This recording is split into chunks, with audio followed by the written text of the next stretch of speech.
बिस्मिल्लाहिर्रहमानिर्रहीम।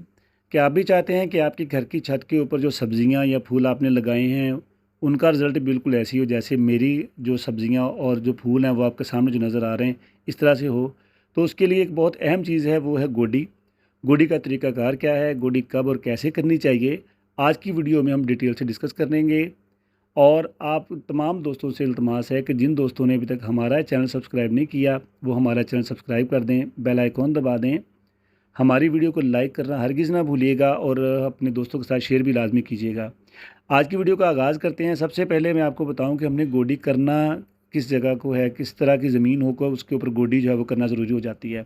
जब इस तरह से सरफेस आपको हार्ड नज़र आए कि जहाँ पर आपके गमलों में, बाल्टियों में या टोकरियों में, जहाँ भी आपने सब्ज़ियाँ वगैरह लगाई हुई हैं, अगर आपको सरफेस उसका हार्ड नज़र आए, पानी लगने के मुसलसल पानी जब लगता रहता है तो इस तरह से सरफेस जो है, सतह जो है वो प्लेन हो जाती है। तो ऐसी जगह के ऊपर जो है, जगह सख्त होने की वजह से जो पौधे हैं उनकी जड़ें ग्रो नहीं कर पाती।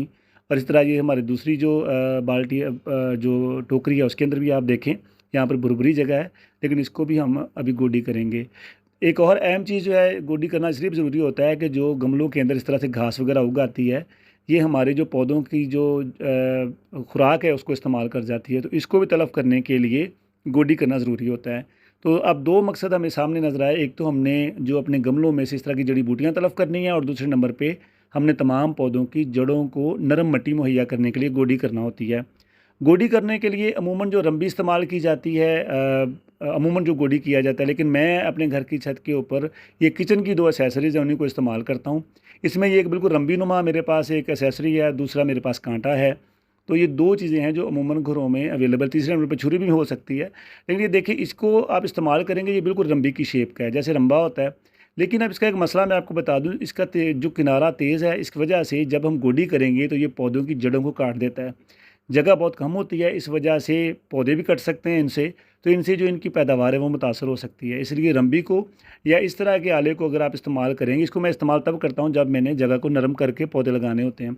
दूसरे नंबर पे मेरे पास ये कांटा है, कांटे की आगे ये तेज़ नोक होती है, तो अगर आप इससे गोडी करेंगे तो ये जड़ों को काटेगा नहीं, बल्कि जो मिट्टी है उसको नरम कर देगा।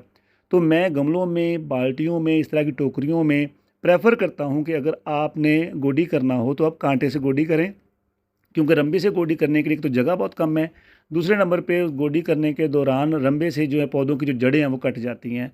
तो इसलिए गोडी करने के लिए आप कांटा इस तरह का इस्तेमाल करेंगे तो इससे जो है गोडी भी बेहतरीन हो जाएगी, और साथ साथ आपके पौधों की जो जड़ें वो भी महफूज हो जाएंगी। अभी मेरे पास ये जो टोकरी है, इसके अंदर बैंगन देखें माशाल्लाह उसने फूल लेना शुरू कर दिए हुए हैं अभी मार्च के महीने में।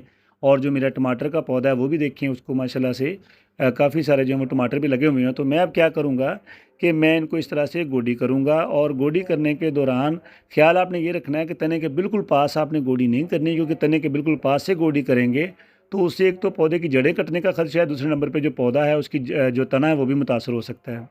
बाकी ये जो गोडी है वो आप कोशिश करें कि हर 15 दिन के बाद, 1 हफ़्ते के बाद, जब भी आपका टाइम लगे आप इसको गोडी करते रहें। गोडी करने से जो जड़ों को मिट्टी वो नरम मिलती है, और गोडी करने के बाद जो इसके अंदर जो इनकी पौधों की पैदावार है उसमें बहुत बेहतरी आ जाती है। खाद डालने का तरीक़ाकार भी ये है कि ऑर्गेनिक खाद अगर जब भी आपने डालनी हो, पहले गोडी करें, उसके अंदर खाद मिलाएँ, खाद मिलाने के बाद पानी मिला दें। एक बात का ख़ास ख्याल रखें, जब गोडी कर दें तो कम से कम 1 दिन इसको पानी ना दें, 1 दिन के बाद पानी दें, ताकि फिर जो गोडी है उसका मकसद पूरा हो जाए। अगर आप फिर बिल्कुल गोडी करने के फ़ौरन बाद पानी दे देंगे तो फिर वो जो हमारा गोडी करने का मकसद है वो पूरा नहीं होगा।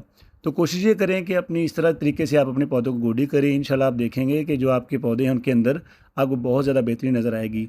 मिट्टी के बारे में बताता चलूँ, मिट्टी जब भी पौधों के लिए आप इस्तेमाल करें, भल्की मिट्टी इस्तेमाल करें। भल्की मिट्टी मैसर ना हो तो आप जो हमारे किसी भी जगह से जो मिट्टी नरम मिल जाए वो आप इस्तेमाल कर सकते हैं। वीडियो देखने का बहुत बहुत शुक्रिया। मेरे चैनल को सब्सक्राइब करना हरगिज़ ना भूलिएगा, बेल आइकन दबाइएगा, मेरी वीडियो को लाइक कीजिएगा, दोस्तों के साथ शेयर कीजिएगा। अस्सलाम वालेकुम, अल्लाह हाफ़िज़।